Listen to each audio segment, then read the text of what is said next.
Berdasarkan database di bulan Juli 2023, populasi penduduk dunia mencapai 8 miliar jiwa. India menduduki urutan pertama dengan 1,4 miliar jiwa, sementara Indonesia berada di peringkat yang keempat dengan populasi penduduk 278 juta.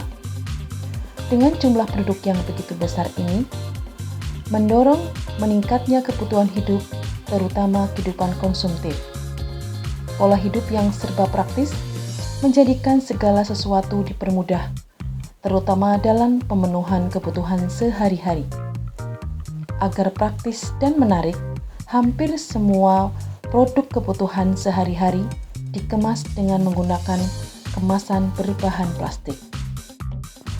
Bukan hal yang asing lagi bagi pemerintah Indonesia dalam penanganan masalah sampah, terutama sampah plastik.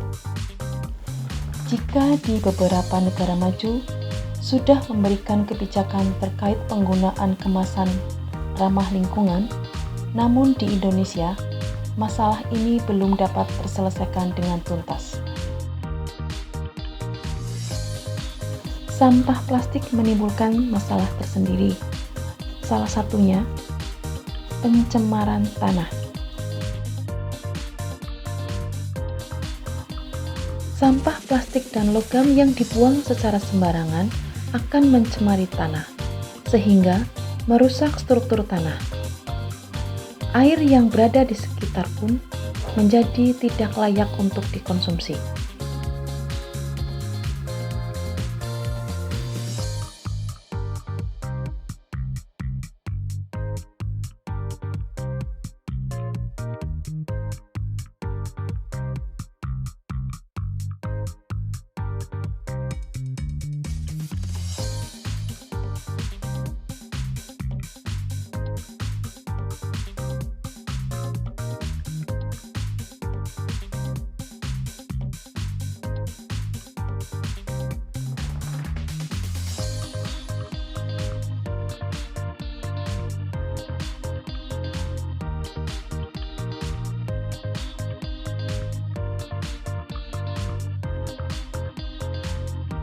Membuang cairan deterjen di sembarang tempat juga akan menimbulkan pencemaran tanah.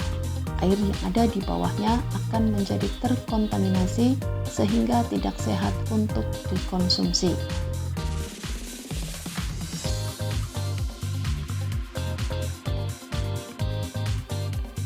Bahan aktif lainnya seperti penggunaan pestisida dalam membasmi hama oleh petani juga merupakan salah satu penyumbang pencemaran tanah di Indonesia.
Salah satu upaya nyata yang telah dilakukan pemerintah adalah dengan membangun TPS-TPS di berbagai wilayah, sehingga hal ini akan mengurangi pencemaran tanah yang tidak terkontrol.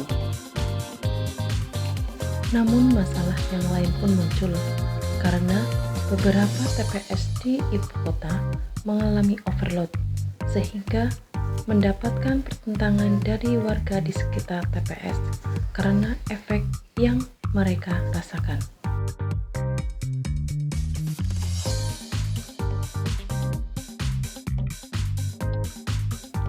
Melihat data, dari produksi plastik seluruh dunia setiap tahun adalah 448 juta ton, dan produksi botol plastik di dunia 161 juta ton per tahun.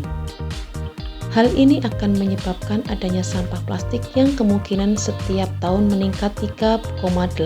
Sampah yang dihasilkan 12,7 ton mengalir ke laut, 9% didaur ulang, dan sisanya 12% dibakar.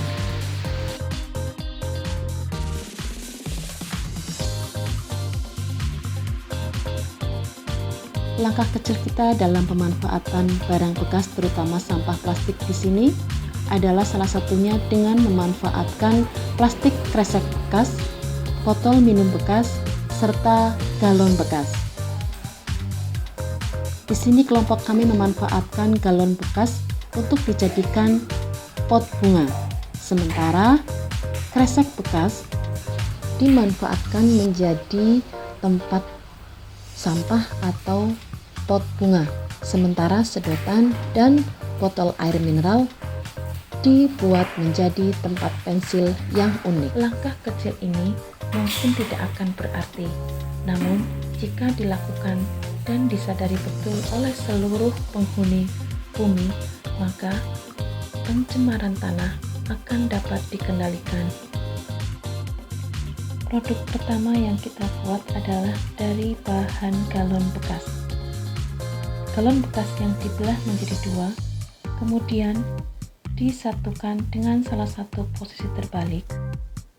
Selanjutnya diberi pewarna cat, akan menghasilkan sebuah produk baru, yaitu tempat sampah yang indah.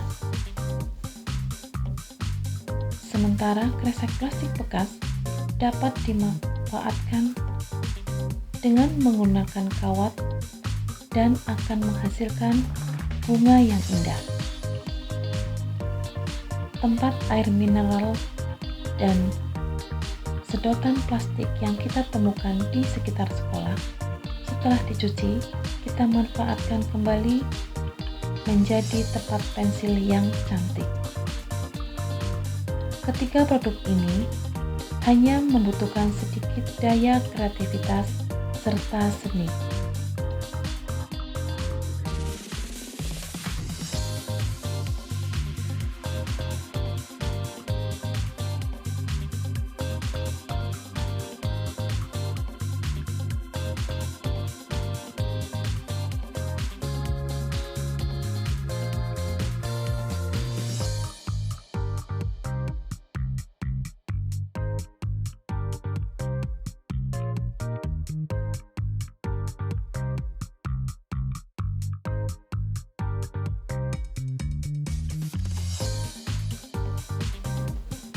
Masih banyak prakarya lain yang dapat kita buat menggunakan barang-barang bekas, terutama berbahan plastik yang dapat kita temukan di sekitar kita.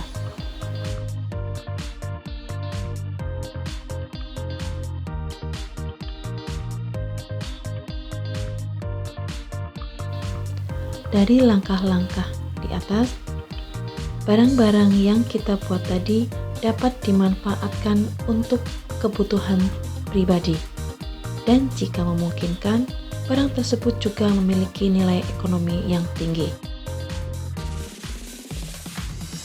Dimulai dari kita, mari kita peduli lingkungan kita, karena bumi adalah milik kita dan milik masa depan kita.